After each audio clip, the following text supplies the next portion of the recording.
مہکار میں وہ، جنگل میں کوہسار میں وہ، سورج چاند ستاروں میں، مومن کے کردار میں وہ، پھولوں کی مہکار میں وہ، جنگل میں کوہسار میں وہ، سورج چاند ستاروں میں، مومن کے کردار میں وہ۔ بسم اللہ الرحمن الرحیم، الحمدللہ نحمدہ ونصلی علی رسول الکریم۔ آج ہمارا تفسیر کا 19 لیکچر نمبر 19 ہے، 19واں۔ سورہ فلق سورہ ناس پر کافی تفسیر چل رہی ہے اور آج بھی اسی پر ہوگی۔ آج اس کو میں انشاءاللہ کمپلیٹ کروں گا۔ یہ تھوڑی لمبی ہو گئی ہے تفسیر، وجہ اس کی ہے کہ یہ صورتیں بہت زیادہ پڑھی جاتی ہیں، بہت زیادہ سنی جاتی ہیں، تو اس لیے میں چاہ رہا تھا ان کو میں ڈیٹیل سے بیان کروں۔ آج سورہ فلق سورہ ناس کا آخری لیکچر ہوگا، اس کے بعد ہم اگلا لیکچر جو ہمارا 20واں ہوگا وہ سورہ فاتحہ کے بارے میں ہوگا، سورہ فاتحہ پر ہوگا۔ اس کے بعد پھر ہم والضحیٰ واللیل اذا سجا سے آخر کی صورتیں پڑھیں گے، اس کے بعد پھر 30واں پارہ، پھر ہم انشاءاللہ باقی قرآن۔ تو لیکن آپ لوگ کم از کم 30واں پارہ تو مکمل پڑھیں، باقی قرآن جس نے پڑھنا ہے پڑھ لے، نہیں پڑھنا ان کی مرضی ہے، لیکن 30ویں پارے کو میں کہوں گا کہ آپ لوگ لازمی پڑھیں، کیونکہ وہ نمازوں میں پڑھا جاتا ہے، سنا جاتا ہے، اس میں آپ کو انشاءاللہ بہت فائدہ ہوگا۔ سورہ فلق سورہ ناس کی تفسیر کے ضمن میں کل میں نے جادو کی حقیقت بیان کی تھی، جادو کسے کہتے ہیں، اس کی اقسام کیا ہیں، بہت تفصیل سے۔ انشاءاللہ اب جادو کے بارے میں اللہ نے چاہا تو آپ پریشان نہیں ہوں گے، اور کوئی جادو کے نام پہ آپ پر جادو کرنے کی کوشش نہیں کرے گا انشاءاللہ۔ آج جو ہے نا سورہ فلق سورہ ناس کی تفسیر میں کہ کن کن چیزوں سے پناہ مانگی گئی ہے، کیوں مانگی گئی ہے، اس پر بات کروں گا۔ قل اعوذ برب الفلق، صبح کے رب کے ذریعے میں پناہ مانگتا ہوں، من شر ما خلق، جو چیزیں بھی اللہ نے پیدا کی ان تمام چیزوں کے شر سے۔ یہ تو ایک تمہید کے طور پر ہے، اور پھر جو خاص چیزیں ان کو الگ سے بیان کیا گیا۔ من شر ما خلق ومن شر غاسق اذا وقب، تاریک رات کے شر سے جب وہ پھیل جائے۔ تو اس سے ہمیں یہ پتہ چلتا ہے کہ تاریک رات بھی ایک شر کی چیز ہے، اس لیے اللہ نے رات سونے کے لیے بنائی ہے۔ راتوں کو گھر سے باہر نکلنا، راتوں میں کام کرنا، راتوں میں جو ہے وہ ایسی خطرناک جگہوں پہ جانا، یہ پسندیدہ کام نہیں ہے۔ تو اللہ نے دن بنایا ہے کاموں کے لیے، رات گھر میں سونے کے لیے، آرام کرنے کے لیے۔ تو رات کو انسان کو سونے سے پہلے بھی بہت ساری چیزوں کا اہتمام کرنا چاہیے، کیونکہ رات میں شر کا امکان زیادہ ہوتا ہے۔ جیسے نبی صلی اللہ علیہ وسلم نے فرمایا نا کہ رات کو چراغ گل کر کے سو، آگ لگنے کا خطرہ ہوتا ہے۔ تو ہم نے کئی ایسے حادثات دیکھے ہیں، رات کے وقت خاتون جو ہے نا وہ چولہا جلا رہ گیا، ان سے گیس لیک ہو رہی ہے، صبح آ کے جب کچن میں ماچس جلائے تو آگ لگ گئی۔ ایسے کئی واقعات میرے سامنے آ چکے ہیں۔ کچھ دن پہلے ایک صاحب آئے، پریشان تھے، کچھ دن تو نہیں کہوں گا، کچھ سالوں پہلے۔ ان کی وائف تھی، میاں بھی بڑی محبت تھی، وائف بیچاری اسی طرح جل گئی۔ رات کو کچن میں کہیں گیس لیک ہو رہی تھی، پتہ نہیں چلا، صبح انہوں نے جب ماچس جلائی ہے تو آگ لگی، وہ جل گئی اس میں۔ ہاسپٹل میں 3-4 دن ایڈمٹ رہی اور انتقال ہو گیا۔ تو رات کو نا ایسے غافل ہو کے سونا کہ پڑے ہوئے کچھ ہوش ہی نہیں ہے، ہو کیا رہا ہے، یہ غلط ہے۔ اس لیے اللہ نے حکم دیا کہ اللہ سے بھی پناہ مانگو اور اسباب بھی اختیار کرو۔ رات میں بچے بعض دفعہ ڈر جاتے ہیں، خوف زدہ ہو جاتے ہیں، اور لوگ سیکیورٹی کا پورا انتظام نہیں کرتے رات میں۔ تو ومن شر غاسق اذا وقب ومن شر النفاثات فی العقد، پھونکنے والیوں کے شر سے جو گروہ میں پھونک لگاتی ہیں۔ تو جادو میں نے بتایا تھا کہ یہاں عورتیں اس لیے ہیں کہ یہ کام خواتین زیادہ کرتی ہیں، اور یا اس سے مراد پوری ایک جماعت ہو سکتی ہے کہ جادوگروں کی ایک جماعت ہوتی ہے جو یہ کام کرتے ہیں۔ تو جماعت کو کے لیے مؤنث کا صیغہ استعمال کیا گیا ہے۔ تو بہرحال عورتیں ہوں یا مرد ہوں تو ان کے شر سے بھی پناہ مانگنے کا ہمیں حکم دیا گیا ہے، اور بس اسی طرح پناہ مانگی جائے گی کہ زبان سے یہ الفاظ کہہ دیے جائیں۔ اس کے لیے حصار کھینچنے، یہ جو عامل لوگ کرا رہے ہوتے ہیں نا، حصار کھینچ لے یہاں کوئی جن نہیں آئے گا، یہ ٹوپی ڈرامے، ان سے کچھ بھی نہیں ہوگا۔ تو بس اتنا کافی ہے، یہ دعا پڑھ لیں، انشاءاللہ آپ کی حفاظت ہو جائے گی، اور ڈرنا چھوڑ دیں ان لوگوں سے۔ تو آپ دیکھیں پولیس والے جب جادوگروں کے پاس جاتے ہیں ان کو گرفتار کرنے کے لیے، کیسے اٹھا کے موبائل میں ڈال کے لے جاتے ہیں، یہ چیختے رہ جاتے ہیں ہم جن لے آئیں گے، چڑیل لے آئیں گے، بھوت لے آئیں گے، کچھ بھی نہیں ہوتا۔ پولیس والے 2 تھپڑ لگاتے ہیں، اٹھا کے ان کو لے جاتے ہیں جب گرفتار کرتے ہیں۔ تو ومن شر النفاثات فی العقد ومن شر حاسد اذا حسد، اور حسد کرنے والے کے شر سے جب وہ حسد کرنے لگے۔ یہ بہت اہم ہے۔ حسد کہتے ہیں کیونکہ اللہ تعالیٰ نے کو پتا ہے کہ یہ چیزیں آپ کو نقصان پہنچائیں گی۔ حسد کہتے ہیں کسی کے پاس کوئی نعمت دیکھ کر یہ خیال ہونا کہ کاش اس کے پاس سے یہ نعمت ختم ہو جائے، میرے پاس آئے نہ آئے اس سے غرض نہیں ہوتی حاسد کو۔ رشک کہتے ہیں، رشک، کہ آپ کے پاس کوئی نعمت ہے، دوسرے کو تمنا ہوئی کہ کاش میرے پاس بھی ہو، اس کو کہتے ہیں رشک، یعنی کہتے ہیں نا مجھے تو آپ پہ رشک آ رہا ہے بھائی کہ اللہ نے آپ کو نوازا ہے، تو وہ کہ جیلیسی نہیں ہو رہی، دل جل نہیں رہا ہے، بلکہ خوشی ہو رہی ہے، تمنا یہ کہ کاش میرے پاس بھی ہوتی، تو یہ جائز ہے۔ لیکن اگر آپ کو حسد ہو رہا ہے کہ یار یہ کیا ہے، تو یہ خطرناک چیز ہے، اس لیے کہ جو حسد کرنے والا ہے وہ لاشعوری طور پر یا شعوری طور پر اپنے محسود جس پہ حسد کیا جائے، محسود کو نقصان پہنچاتا ہے۔ تو اللہ نے پناہ مانگنے کا حکم دیا، اس سے صاف پتہ چلتا ہے کہ یہ معمولی چیز نہیں ہے، یہ بہت ڈینجر ہے۔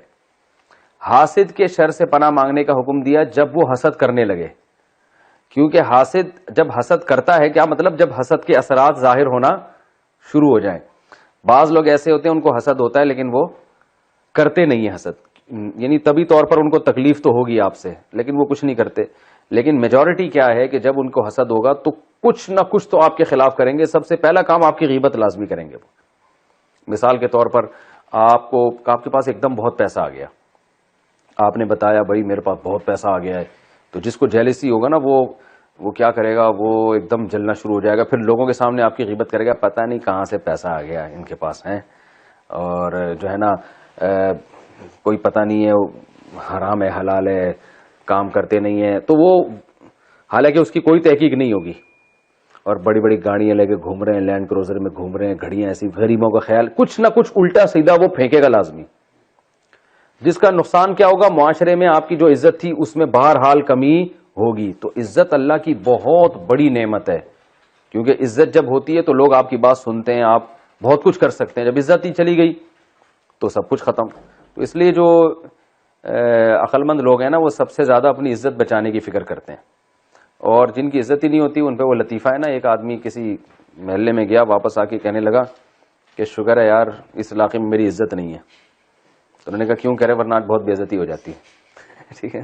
تو بعض لوگ ایسے بھی ہیں جو عزت اس لیے نہیں حاصل کرتے کہ جب عزت ہوگی تو بے عزتی کا خطرہ بھی ہوتا ہے، تو اس لیے بعض لوگوں نے کہ یہ پالیسی ہے۔ تو خیر، تو حسد جو ہے نا یہ قرآن سے بھی ثابت ہے اور احادیث سے بھی ثابت ہے۔ یوسف علیہ السلام کا واقعہ ہمارے پاس ہے کہ یوسف علیہ السلام کو جب خواب آیا تو یعقوب علیہ السلام نے کہا کہ یہ خواب بھائی جب 10 منٹ ہو جائیں تو مجھے بتا دینا، کیونکہ میں 2 مضامین کو 10-10 منٹ میں کمپلیٹ کروں گا۔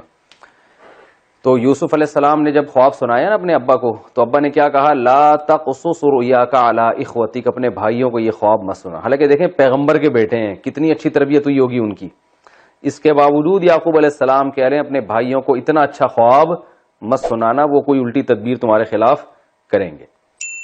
اب خواب نہیں سنایا تو پھر بھی کی انہوں نے، اور اپنے سگے بھائی کو کنویں میں ڈال دیا۔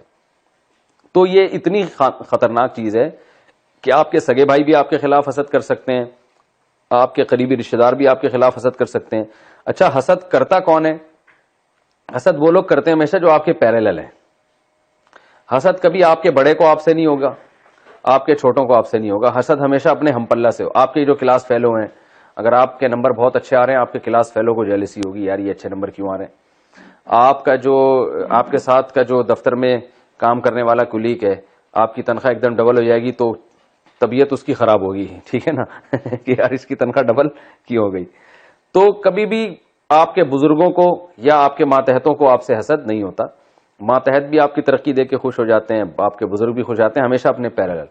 تو جہاں شر ہے انہی لوگوں سے بچنا چاہیے نا، تو حسد جن لوگوں میں ہوتا ہے ان لوگوں سے بچنا چاہیے۔ تو ہوتا کن لوگوں میں، یہ میں نے بتا دیا، بھائیوں میں ہوتا ہے آپس میں، اور آپ کے دوستوں میں ہو جاتا ہے، علماء میں بھی بعض دفعہ حسد ہوتا ہے کہ وہ ایک عالم کی تقریر اچھی ہو رہی ہے دوسرے کی نہیں ہو رہی، اس کی کوئی لوگ سن نہیں رہے، تو بعض دفعہ، ہمیشہ نہیں ہوتا، تو وہ پھر ایک مولانا صاحب دوسرے مولانا کی ٹانگیں کھینچنا شروع کر دیتے ہیں ٹھیک ہے، بلا وجہ چھوٹی چھوٹی باتوں کو اچھالیں گے، تو ذرا سی باتوں کو نا ایشو بنا لیتے ہیں، ان سے یہ غلطی ہوئی، اور انسان ہے، غلطی تو ہوتی ہے ہر انسان سے، تو بھائی آپ غلطیوں کو نظر انداز کرو۔ تو اس سے پتہ چلتا ہے حسد بری چیز ہے۔ حسد سے بچنے کا طریقہ کیا ہے؟ ایک تو ہے کہ لوگ آپ سے حسد نہ کریں، اس سے بچنے کا طریقہ۔ ایک ہے کہ آپ کو جب کسی سے حسد ہو جائے تو آپ نے اپنا علاج کیسے کرنا ہے۔ دیکھیں حسد اتنی بری چیز ہے، نبی صلی اللہ علیہ وسلم کو جو اتنی قربانیاں دینی پڑی ہیں نا، وہ اس لیے کہ یہودی آپ سے حسد کرتے تھے۔ قرآن کہہ رہا ہے یہودیوں کو یقین تھا، جیسے یعرفونہ کما یعرفون ابناءہم، جیسے اپنے بیٹوں کو جانتے ہیں نا، کہ پہچان کے باپ اپنے بیٹے میں کنفیوز ہوتا ہے کہ یہ 4 بچے کھڑے ہوئے ہیں، یار میرا بچہ یہ والا ہے یا یہ مجھے لگ رہا ہے یہ ستار کا لگ رہا ہے، یہ میرا والا نہیں لگ رہا، یہ ادھر ہٹنا، یہ ہاں یہ مجھے لگ رہا ہے یہ میرا بچہ لگ رہا ہے مجھے. تو ایسا کبھی ہوتا ہے؟ اپنا بچہ کہیں بھی ہو انسان فوراً پہچانتا ہے یہ میرا بیٹا ہے. تو اللہ فرماتے ہیں یہ محمد صلی اللہ علیہ وسلم کو ایسے پہچانتے ہیں جیسے اپنے بیٹوں کو پہچانتے ہیں. تو اتنا یقین ہے ان کو اللہ کے نبی ہیں. مگر کیا حسدم من عند انفسہم، قرآن کہہ رہے ہیں ان کو جیلسی یہ ہے کہ ایک عرب لوگ جو ان پڑھ تھے، لکھنا پڑھنا نہیں جانتے تھے، اور ہم یہودی جو اتنے ایجوکیٹڈ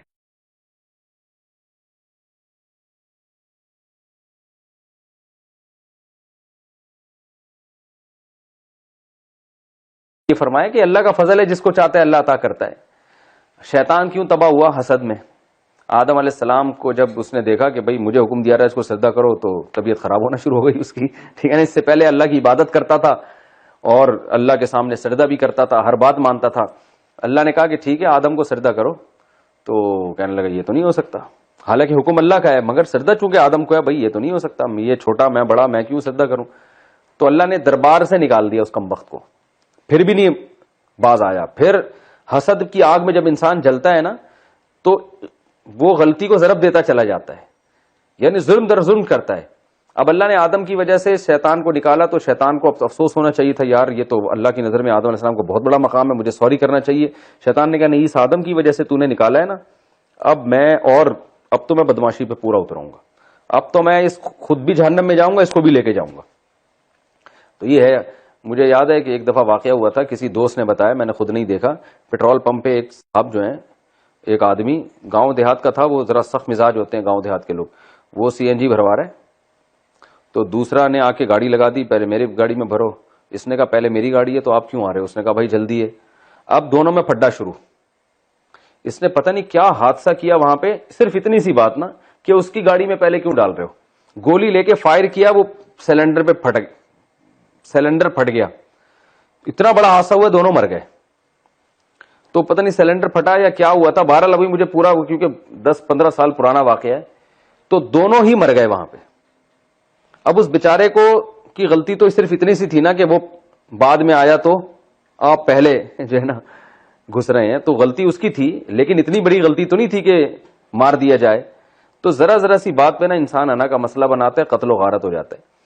تو غالباً گیس کا سلنڈر پھٹا تھا، کچھ ایسا ہوا تھا، حادثہ ہو گیا تھا. تو خیر، تو شیطان اڑ گیا اور آج تک اڑا ہوا ہے. تو آج دنیا میں ہمیں جتنے فسادات نظر آ رہے ہیں نا، جیلیسی کی وجہ سے. ایک مسلک دوسرے مسلک سے جلنا شروع ہو جاتا ہے، ایک فرقہ دوسرے فرقے سے جلتا ہے. بھائی دونوں قرآن و حدیث کو فالو کر رہے ہیں تو آپ اپنا سر بڑا رکھیں، آپ بولیں یہ بھی ٹھیک ہے اور ہم بھی ٹھیک ہیں، لیکن نہیں، ہماری چودراہٹ ختم ہو رہی تو اس کو نیچے دباؤ، اس کو نیچے دباؤ. یہ جو آج کل آ رہے ہیں نا چورن اور پھکیا، اور یہ حسد ہے، کیونکہ اپنی دکان چل نہیں سکتی جب تک کہ جو پہلے سے دکانیں چل رہی ہیں ان کو بند نہ کیا جائے. تو لیبل یہ لگایا جاتا ہے دوسروں کی دکانیں بند کر رہے ہیں، اصل مقصد ہوتا ہے اپنی دکان چلانا. تو یہ بھی جیلسی ہے علماء سے. ہمارے جو لبرل لوگ ہیں نا، ان کو مولویوں کی اتباع کرتے ہوئے آر محسوس ہوتی ہے. وہ یہ کہتے ہیں ہم پڑھے لکھے لوگ ہیں، ہم نے پی ایچ ڈی یورپ سے کیا، ہم نے فلانی جگہ سے کیا. ہم نے بھائی آپ نے بہت کچھ کیا، مذہب تو نہیں پڑھا نا آپ نے. مذہب تو ان مولویوں نے مدرسوں میں بیٹھ کے پڑھا ہے. تو بے شک یہ غریب ہیں، پھٹے پرانے کپڑے پہنتے ہیں اور ان کو انگلش نہیں آتی، ان بیچاروں کو مسکین ہے، لیکن انہوں نے محنت کی ہے. 8-10 سال اپنے جوانی کا حصہ انہوں نے مدرسوں میں بیٹھ کے گزارا ہے. اب بجائے اس کے کہ آپ ان کے سامنے ہاتھ باندھ کے بیٹھ کے ان کی بات سنیں، بھائی مذہب کے بارے میں تو یہ جانتے ہیں، تو نتیجہ کیا نکلتا ہے؟ نہیں جی، وہی آر محسوس ہوتی ہے جیسے یہودیوں کو ہوتا تھا. عرب جو ان پڑھ ہیں ان سے کیوں ہم سیکھیں؟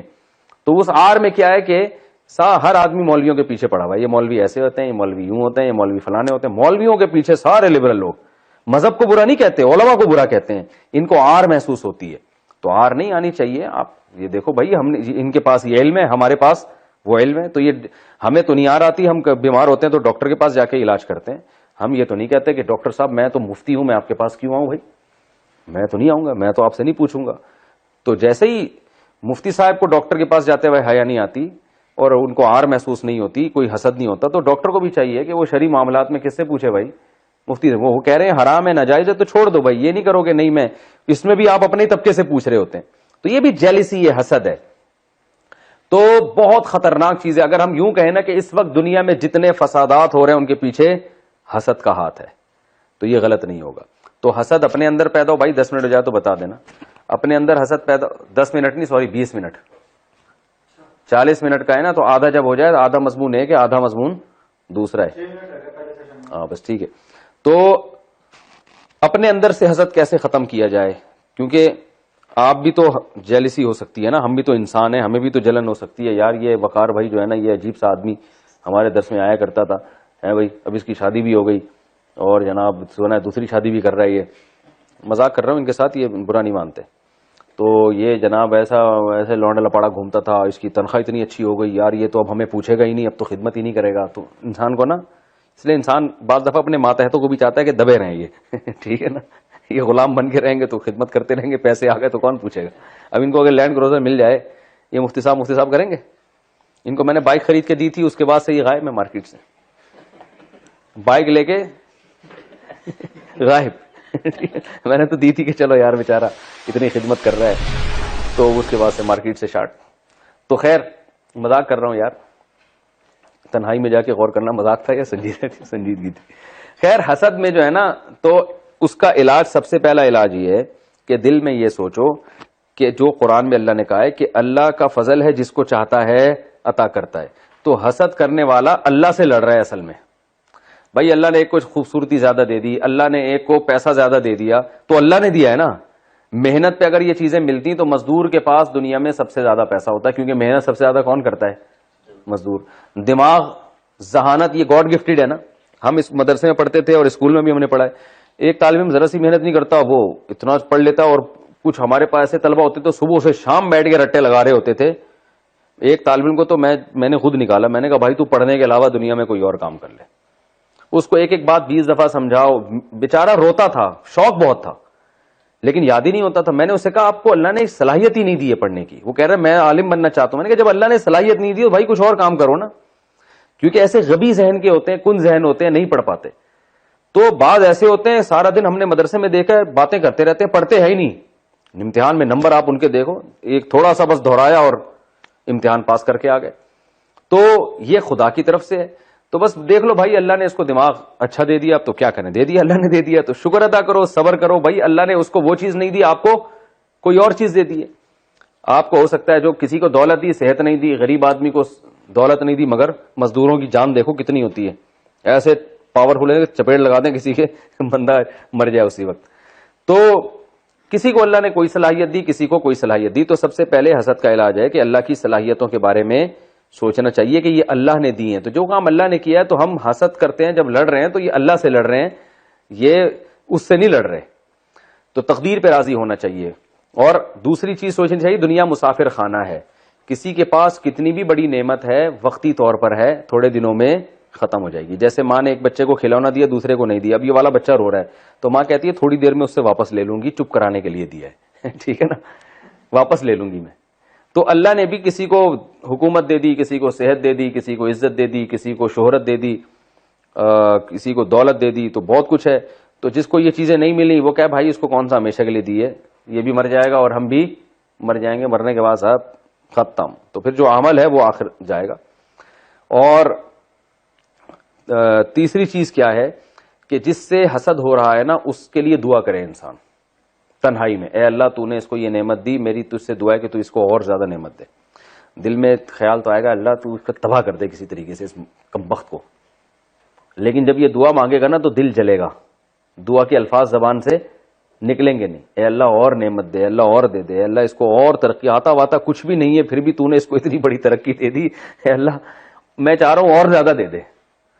تو اس سے کیا ہوگا کہ یہ حسد کے جراثیم آہستہ آہستہ, یہ اینٹی بایوٹک کا کام کرے گی. یہ جراثیم آہستہ آہستہ کیا ہوں گے, ختم ہوں گے. انسان جو بولتا ہے نا اس کے اپنے دل پہ اثر ہوتا ہے, تو وہ نفرت محبت میں تبدیل ہونا شروع ہو جائے گی. اور چوتھا کام یہ کرے کہ اس کی لوگوں کے سامنے تعریف کرے.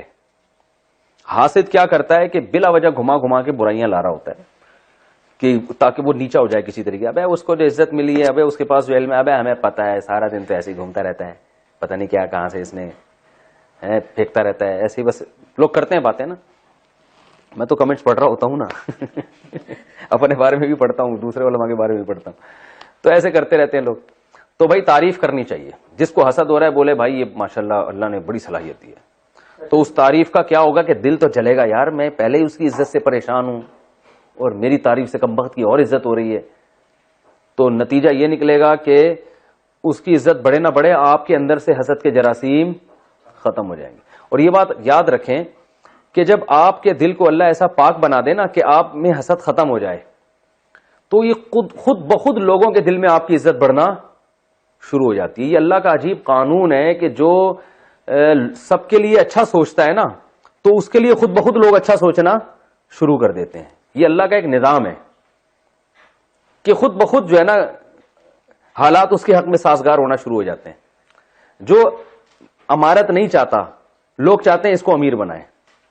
مدرسوں میں ہم دیکھتے ہیں کہ جو استاذ جو ہے نا چاہتا ہے کہ مجھے بڑی کتابیں نہ ملیں, اس میں تواضع ہو, تو محتمم کی خواہش ہوتی ہے اس کو بڑی کتاب ملے, طلبہ کی خواہش ہوتی ہے اس کو بڑی کتاب ملے. یہ یعنی اللہ تعالیٰ اس کی محبت لوگوں کے دلوں میں خود بخود پیدا کر دیتے ہیں. یہ اللہ کا نظام ہے. اور جو بڑے بڑے کمالات ہو لیکن وہ چاہتا ہے کہ میں آگے نکلوں, تو اللہ لوگوں کے دل میں ڈال دیتے ہیں کہ ان کے دل میں اس کے کمالات کے ہونے کے باوجود ان کی لوگوں کی چاہت ہوتی ہے آگے نہ بجائے. تو آپ دیکھ رہے ہیں جو یوٹیوب پہ اور جو ایک دوسرے کے خلاف فتوے پھوڑتے رہتے ہیں نا, وہ ایسا ہے وہ یوں ہے, وقتی طور پر ان کی عزت بہت ہوتی ہے مگر خود ان کے جو فالوورز ہیں تھوڑے دنوں کے بعد ان کی عزت کرنا چھوڑ دیتے ہیں. عزت ہمیشہ اسی کی ہوتی ہے جو لوگوں کی خیر خواہی چاہتا ہے. تو یہ حسد کا علاج ہے. اور لوگوں کی حسد سے کیسے بچا جائے, اس کا طریقہ یہ ہے کہ اپنی نعمتیں کبھی لوگوں کے سامنے کھل کے بیان نہیں کریں, اپنی طرف نعمتوں کی نسبت نہ کریں. میرا یہ کمال میں نے دیکھا او بھائی کیا ہے, بس ٹھیک ہے کیا ہے, ساری دنیا کو پتا ہے, میں یوں.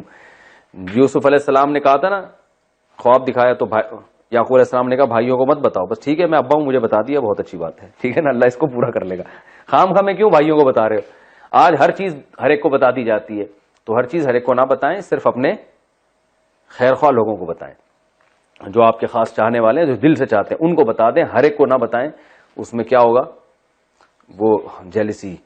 تو ہمارے استاد اساتذہ تو اس کا بڑا خیال کرتے ہیں کہ اپنی چیزیں لوگوں کے سامنے, اپنی جو نعمتیں اللہ نے دی ہیں نہ شیئر کی جائیں زیادہ, تو اس کا بڑا نقصان ہوتا ہے. تو نظر لگتی ہے نا اس سے, لوگ جو نظر تو عام طور پر انہی کی لگتی ہے جو حسد کی نگاہوں سے دیکھتے ہیں. تو بلا وجہ سب کے سامنے اپنی گاڑی لانا, اور یہ میں نے گاڑی خریدی ہے, میں نے یہ خریدا ہے, میں نے یوں خریدا ہے, اور حسد اس طور پہ زیادہ ایک دم سے کوئی نعمت آ جائے. تو میں لوگوں سے کہتا ہوں اگر آپ کے پاس ایک دم سے پیسے آ گئے تو ایک دم گاڑی نہیں خریدو, آپ رکشے سے آپ پہلے آؤ, جو ہے نا تھوڑی سی اچھی بائک خرید لو. جب لوگ اس سے تھوڑے مانوس ہو جائیں تو پھر تھوڑے سی ایک FX خرید لو آپ, پھر تھوڑے اس سے مانوس ہو جائیں تو ترقی کرتے کرتے پھر آخر میں لینڈ کروزر لے کر آؤ. کیونکہ اگر اللہ نے آپ کو پیسہ دے دیا اور اچانک لینڈ کروزر, تو یہ حسد کرنے والے نا اس کو لینڈ کروزر پہ نظر لگا کے اس کو رکشہ بنا دیں گے. حقیقت ہے یہ. تو نبی صلی اللہ علیہ وسلم نے فرمایا کہ نظر جو ہے نا ایسے لگتی ہے کہ اونٹ کو ہانڈی میں پہنچا دیتی ہے. اتنا بڑا تگڑا اونٹ ہوتا ہے, نظر لگانے والے کیا کرتے ہیں, وہ بےچارا مر جاتا ہے اور ہانڈی میں پکڑا ہوتا ہے وہ. تو یہ حاسدی, اب وہمی نہ بنے کہ ہر ایک کو اسی نظر سے دیکھ رہے ہیں. اس دن میری گھڑی دیکھ کر گیا تھا, اس نے نظر لگوائی ہے. ہمارے یہاں وہم بھی بہت زیادہ ہے, تو وہمی نہ بنے, لیکن یہ کہ احتیاط بہرحال ضروری ہے. کتنا ٹائم رہ گیا؟ اب سورہ ناس کو میں کمپلیٹ کر دوں تو قل اعوذ برب الناس ملک الناس الہ الناس. اب دیکھیں پچھلی سورت میں اللہ نے ایک قسم اٹھائی تھی, قل اعوذ برب الفلق, صرف ایک واسطہ دیا کہ جو صبح کا رب ہے اس کی قسم اٹھائی. اور پناہ کتنی چیزوں سے مانگی گئی ہے؟ 3 چیزوں سے. من شر ما خلق ومن شر غاسق اذا, من شر ما خلق تو ایک عام ہو گیا نا, من شر غاسق اذا وقب رات سے, ومن شر النفاثات فی العقد جادو سے, ومن شر حاسد اذا حسد حسد سے. تو ایک واسطہ دیا گیا کہ اللہ تو رب الفلق ہے, تو صبح کا رب ہے, 3 چیزوں سے تو ہمیں بچا لے. سورہ ناس میں 3 واسطے دیے گئے ہیں. قل اعوذ برب الناس, اے اللہ میں پناہ مانگتا ہوں تیری, جو کہ لوگوں کا رب ہے, ملک الناس لوگوں کا بادشاہ بھی ہے, الہ الناس لوگوں کا معبود بھی ہے. تو 3 واسطے اللہ کو دیے جا رہے ہیں, لیکن پناہ صرف ایک چیز سے مانگی جا رہی ہے. تو اس سے پتا چلا یہ جو ایک چیز ہے یہ ان باقی تینوں پر بھاری ہے. آئی بات سمجھ میں؟ یعنی جو ایک چیز ہے نا, اللہ کی پناہ میں آنے کے لیے اللہ کو 3 واسطے دیے جا رہے ہیں, اور وہاں 3 چیزوں سے پناہ میں آنے کے لیے صرف ایک واسطہ دیا جا رہا ہے, اور وہ واسطہ بھی صرف صبح کا. تو صبح کا خالق ہے, رات کے شر کو ختم کر کے صبح لے آتا ہے, تو ان تینوں چیزوں کے شر کو بھی تو ختم کر دے. یہاں کیسے واسطہ دیا جا رہا ہے؟ اے اللہ تو رب الناس ہے, لوگوں کا پالنے والا ہے, اور ملک الناس تو ہمارا بادشاہ بھی ہے اور ہمارا معبود بھی ہے، تو تیری ذمہ داری ہے گویا کہ تو ہمیں اس شر سے بچا. 3 واسطے دے کر ایک چیز سے پناہ مانگی جا رہی ہے، وہ کیا ہے؟ من شر الوسواس، وسوسے ڈالنے والوں کے شر سے. یوسوس فی صدور الناس، جو لوگوں کے دلوں میں وسوسے ڈالتے ہیں، من الجنتی والناس، جنات میں سے بھی ہوتے ہیں اور انسانوں میں سے بھی. پتہ یہ چلا کہ پچھلی 3 چیزوں پہ یہ جو ایک شر ہے نا وسوسے کا، یہ تینوں پر کیا ہے؟ بھاری ہے.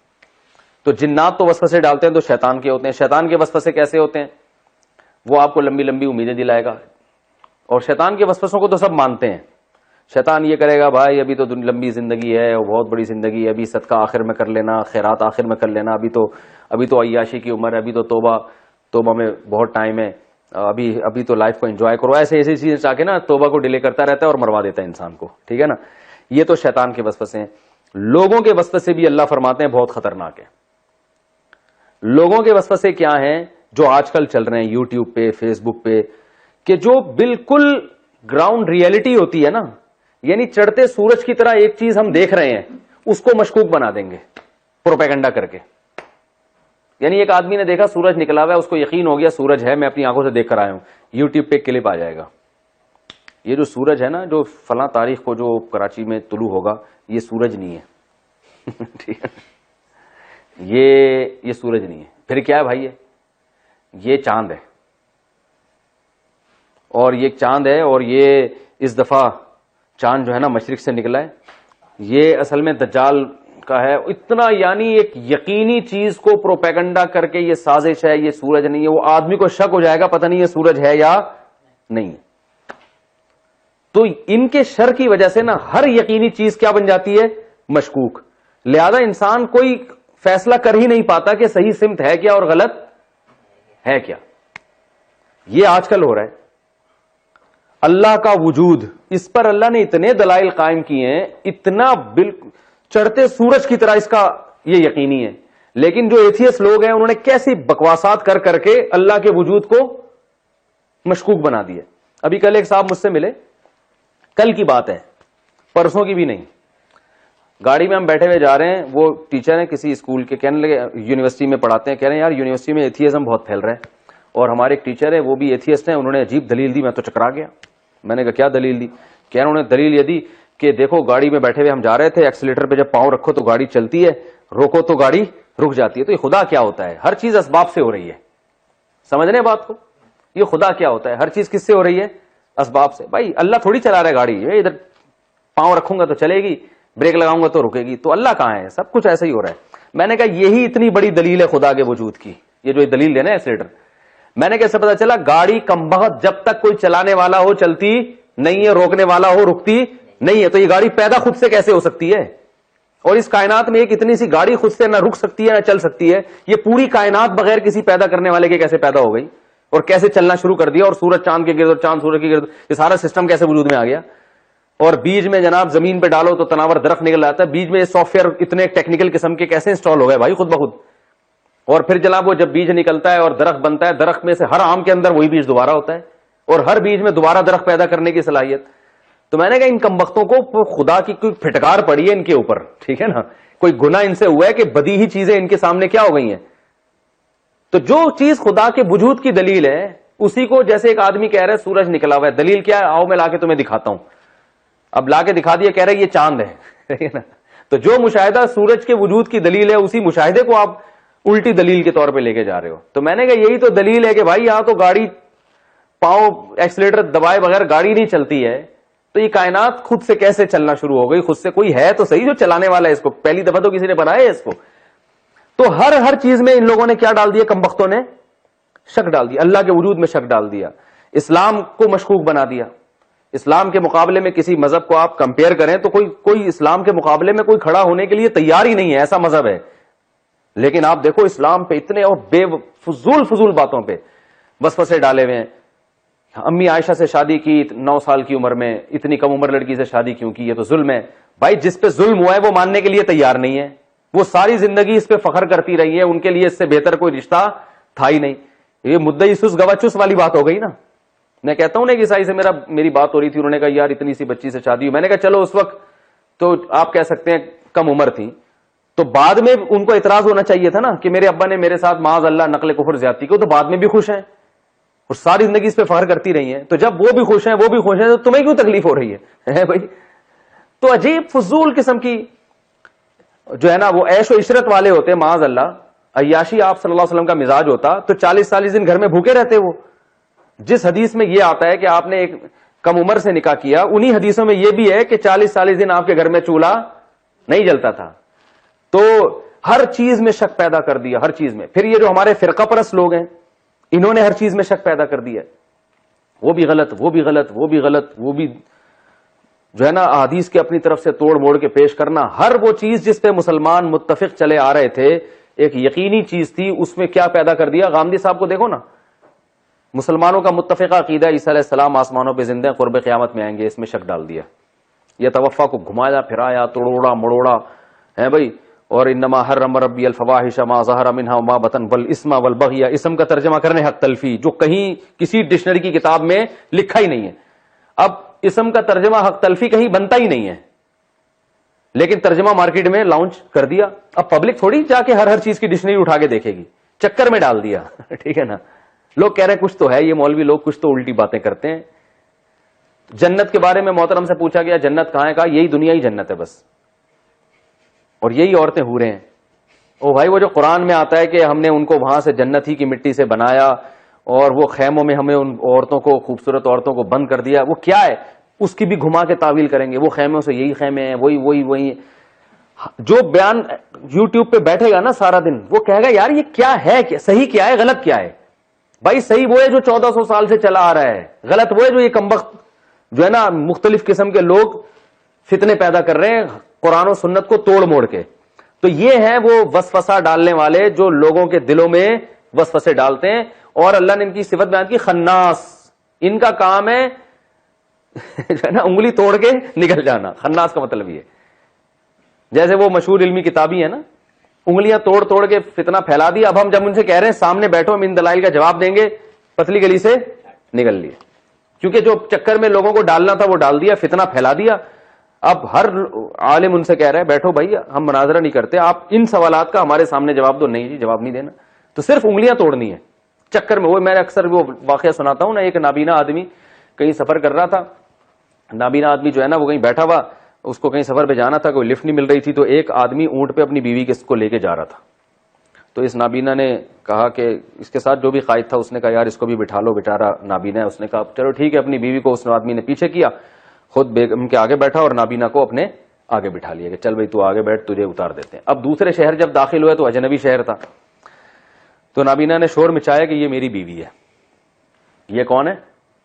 یہ عورت میری بیوی ہے. میں چونکہ نابینا تھا تو میری شادی اس سے ہوئی، تو اس کو جب آنکھوں والا بندہ مل گیا تو انہوں نے ابھی بیٹھے بیٹھے سیٹنگ کی اونٹ پہ. میں نے تو اس آدمی کو لفٹ دی تھی، اس نے کمبخت نے مجھے دھکا دے کے آگے کیا، خود میری بیوی کے ساتھ بیٹھ گیا اور جو ہے نا یہ میری بیوی ہے، شور مچا دیا. لوگ جمع ہو گئے، لوگوں نے پکڑ لیا سب کو. وہ تو اس کی بیوی، پہلے ڈاکومنٹیشن تو ہوتی نہیں تھی، وہ تو دوسرے نابینا کی بیوی پہ تو نے قبضہ کیا. اس نے کہا بھائی نہیں کیا، بیوی سے پوچھو. بیوی نے کہا نہیں ہے، نابینا سے میرا کوئی تعلق نہیں ہے، اور یہ جس کی آنکھیں نا یہی میرا شوہر ہے، یہ جھوٹ بول رہا ہے کمبخت. تو لوگوں نے اس نابینا سے کہا، نابینا نے کہا کمبخت. اب دیکھو وہی ہے نا ہر چیز میں، جب وہ بھی بیان دے رہی ہے یہ بھی دے رہا ہے تو نہیں. نابینا نے کہا اصل مسئلہ یہ ہے کہ ان دونوں نے پہلے سے طے کر لیا تھا کہ جب الزام لگے گا تو عورت نے کہا کہ میں تمہارا ساتھ دوں گی، مجھے تو آنکھوں والا آدمی مل گیا اور اس شہر میں تو ہمیں کوئی پہچانتا بھی نہیں. تو اب لوگ کچھ آدھے ادھر کو ہو گئے، آدھے ادھر کو ہو گئے. آدھے کہہ رہے یار یہ نابینا جھوٹ نہیں بول سکتا، اور آدھے کہہ رہے ہیں کہ نہیں یہ تو نابینا ادھر بیٹھا ہوا کہہ رہا ہے بیوی ملے نہ ملے چکر میں تو ڈال دیا نا. مل گئی تو فری پھوکڑ میں، نہیں ملی تو پہلے کون سا اپنی تھی. تو یہ جو فرقہ پرست لوگ ہیں نا، علماء سے بدگمان، قرآن سے بدگمان، منکرین حدیث، بخاری میں نکالیں گے عیب، دیکھو بخاری میں یہ لکھا ہوا ہے، یہ لکھا ہے تو بخاری صحیح نہیں ہے. تو پھر بخاری جب صحیح نہیں ہے تو پھر کون سی کتاب صحیح ہے؟ کہہ رہے ہیں ضرورت ہی نہیں ہے، صرف قرآن پڑھو. تو میں نے ان سے کہا قرآن میں تو آتا ہے کہ وَيُعَلِّمُهُمُ الْكِتَابَ، اللہ فرماتے ہیں کہ نبی تمہیں قرآن سکھائیں گے. تو نبی کا سکھایا ہوا کہاں گیا؟ تب یہ بخاری مسلم صحیح نہیں تو نبی نے کہاں سکھایا؟ وہ کیسٹ کی شکل میں ہے یا وہ کوئی اور ریٹن تحریر ہے، وہ کہاں ہے؟ یا آپ کے پاس کہیں اور ہے تو بتاؤ. کہہ رہے نہیں. تو میں نے کہا اس کا مطلب ہے تم صرف انگلی توڑنے کے لیے آئے ہو تم لوگ، ٹھیک ہے نا. نہ تم قرآن کو مانتے ہو نہ تم حدیث کو. تو اگر جو قرآن کو مانتا ہے وہ تو حدیث کو لازمی مانے گا, کیونکہ اللہ فرما رہے لِتُبَيِّنَ لِلنَّاسِ, نبی کا کام ہے قرآن کو ڈیفائن کرنا, اور ڈیفائن جب بھی کیا جاتا ہے اپنے الفاظ میں کیا جاتا ہے, اسی چیز کو دہرایا تھوڑی جاتا ہے. تو نبی نے جو اپنے الفاظ میں قرآن کو ڈیفائن کیا وہ کہاں گیا؟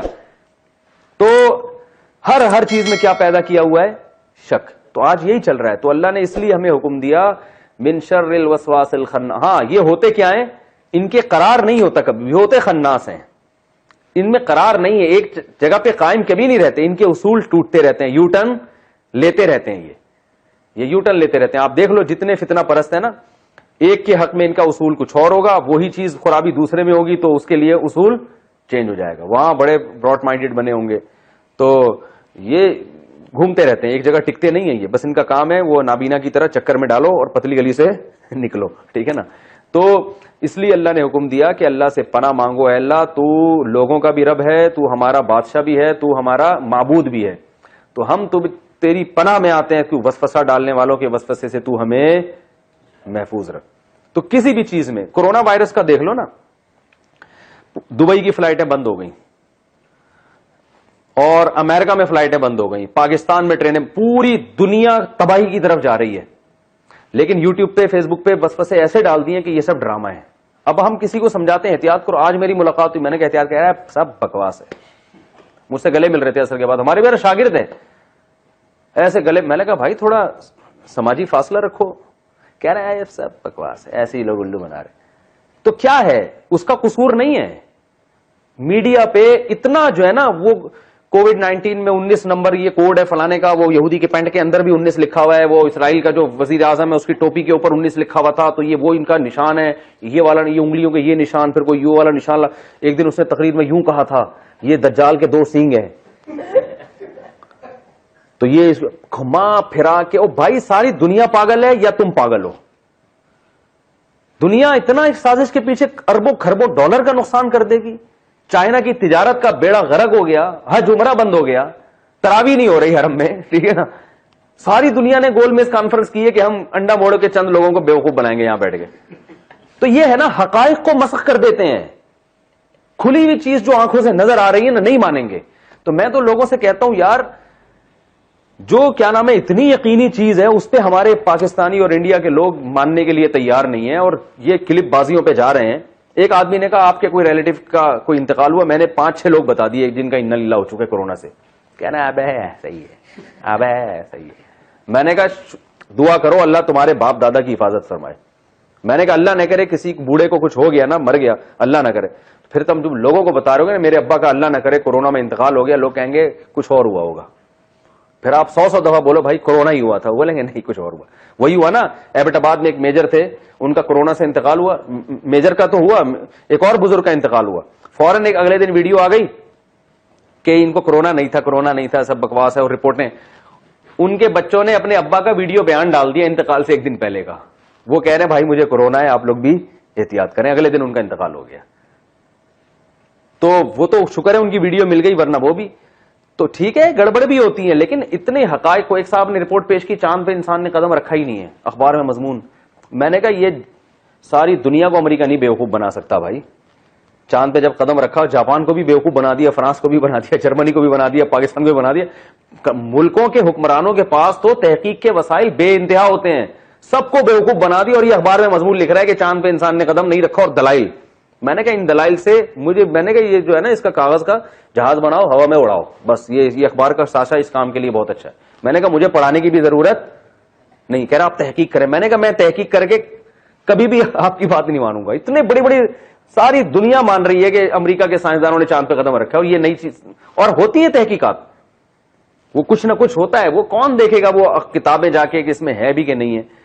تو وہ ابھی ایک کلپ آیا واٹس ایپ پہ, 2 ڈاکٹر انگلش میں بات کر رہے ہیں, کسی نے کہا یہ ثابت کر دیا انہوں نے کہ یہ سب فراڈ ہو رہا ہے. استاد صاحب نے, ہمارے جو استاد صاحب ہیں نا جن سے میں بیٹھوں, انہوں نے ترجمہ کروایا, تو اس میں وہ اس موضوع کے متعلق بات تھی نہیں. کچھ پروپیگنڈا بھی ہوگا, لیکن یہ نہیں کہ سب کچھ ہے ہی نہیں دنیا میں, سب بیوقوف لوگ ہیں جو ہو رہا ہے. تو یہ ہے من شر الوسواس الخناس, کہ وسوسے ڈالنے والوں کے شر سے بھی اللہ پناہ مانگتا ہوں. اور آپ دیکھو یہ خناس بھی ہیں. کتنے صحافیوں نے پیش گوئی کی تھی کہ 15 اپریل کو کرونا ختم ہو جائے گا. 15 اپریل گزر گیا, ختم نہیں ہوا. خناس ہے نا, خناس کا مطلب یو ٹرن لے لیا, پی گئے, جیسے ہم نے کچھ کہا ہی نہیں تھا. ٹھیک ہے, اب بعض نے کہا کہ 18 مئی کو ختم ہو جائے گا, 18 مئی کو نہیں ہوا, تو آپ دیکھو وہ یہ موضوع ہی نہیں چھڑیں گے, وہ اس ٹاپک پر بات کریں گے ہی نہیں. پبلک کو چاہیے ان سے پوچھیں آپ نے تو 15 اپریل بولا تھا, کہاں گیا وہ 15 اپریل؟ آپ کی تو بڑی ریسرچ تھی, تحقیقات تھی, آپ نے تو 18 مئی کا بولا تھا, کہاں گئی وہ 18 مئی؟ تو یہ ہے انگلی توڑ کے ٹھیک ہے, شر پھیلاؤ اور پتلی گلی سے نکل جاؤ, یوٹیوب پہ ارننگ ہو جائے گی, میسج آ جائیں گے. تو سب پھینک رہے ہیں. میں تو بعض صحافیوں کو اتنا سنا کرتا تھا, اس کرونا نے ان صحافیوں کی حقیقت کھول دی ہے. اب جب ان کی تحقیقات سن رہا ہوں نا تو میں کہتا ہوں بھائی یہ تو بڑے بڑے پھینکو. مولانا طارق جمیل صاحب نے غلط نہیں کہا تھا, پھر بھی کچھ اچھے بھی ہوتے ہیں, معافی نہ مانگنی پڑے نا مجھے, تو اچھے بھی ہوتے ہیں لیکن یہ بڑے جو ہے نا, کتنا ٹائم رہ گیا؟ بس یہ ہو گئی ہماری سورہ ناس. تو ہر یقینی چیز جو دلائل سے ثابت ہوتی ہے اس میں کچھ نہ کچھ رکھنا ڈال کے تو وہ جو ہے نا اس میں شک پیدا کر دیتے ہیں. تو ساری امت فالو کرتی تھی چاروں مجتہدین کو, امت جمع ہو گئی تھی, ان میں شک ڈال دیا کہ یہ ان کی کوئی تحقیق نہیں ہے, قرآن و حدیث ہم جانتے ہیں, یہ نہیں جانتے. ساری امت محدثین کو مانتی ہے, منکرین حدیث نے ان میں شک پیدا کر دیا, یہ امام بخاری غلط, امام مسلم غلط, حالانکہ ساری امت مان چکی تھی. تو ہر چیز میں شک پیدا کر کے, اور یہ صرف دنیا میں بھی صرف دین میں نہیں ہوتا, دنیا کے معاملات میں بھی ہوتا ہے. یقینی چیزوں میں جو ہے نا بس وہ شک پیدا کرتے ہیں. نتیجہ کیا نکلتا ہے؟ کسی چیز پہ انسان کا بھی اطمینان رہا ہی نہیں, کوئی فیصلہ کر ہی نہیں سکتا. صحت کے حوالے سے دیکھو نا, ایک حکیم کے پاس جاؤ گے, یہ صحت کے لیے اچھا, دوسرا کہے گا یہ تو تباہ کر دے گا تمہیں, گردے خراب کر دے گا تمہارے ٹھیک ہے نا. تو وہی ہے کہ جب ریسرچ نہیں ہوتی تو یہ پھینک رہے ہوتے ہیں. تو اس سے ہمیں پناہ مانگنے کا حکم دیا گیا, اور یہ اتنی خطرناک چیز ہے کہ اللہ نے اس کے لیے 3 واسطے اب دیے.